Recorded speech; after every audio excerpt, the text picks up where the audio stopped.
Morning నేను biscuits పైన పెట్టి వచ్చానండి. నేను వచ్చేటప్పుడు అంటే మొక్కల్లో కూడా కొద్దిగా పని చేసుకొని వచ్చేటప్పుడు కిందకి వచ్చేటప్పుడు మరో బిస్కెట్ ప్యాకెట్ పెట్టి వచ్చేదానండి. కానీ వర్షం ఎక్కువగా మార్నింగ్ వస్తుంది. ఆ వీడియోస్ని షేర్ చేశాను కదండి ఇప్పుడు.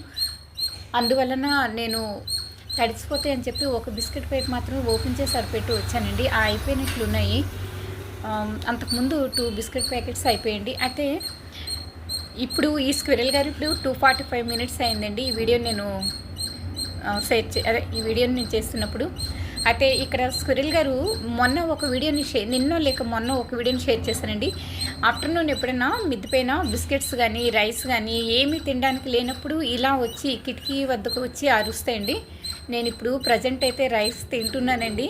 ఇప్పుడేను అయితే చూసారు కదండి, మనం బర్డ్స్కి ఫుడ్ పెట్టినప్పుడు ఎంతో నమ్మకంగా మరలా అక్కడైనా ఆ ప్లేస్లో ఫుడ్ లేనప్పుడు అవి మన వద్దకు వచ్చి అరుస్తూ ఉంటాయండి. ఎవ్రీడే ఈ స్క్విరల్ గారు అయితే ఇలానే చేస్తూ ఉంటారండి. కథ నేను వీడియోస్ని షేర్ చేయను, కానీ మొన్న అప్పుడప్పుడు ఇలా షేర్ చేస్తున్నానండి. విండో దగ్గరకు వచ్చిన అరసిన వీడియోస్ని అంటే 1, 2, 3 ఇలా షేర్ చేసి ఉంటాను. చాలా రేర్ వీడియోస్ అండి.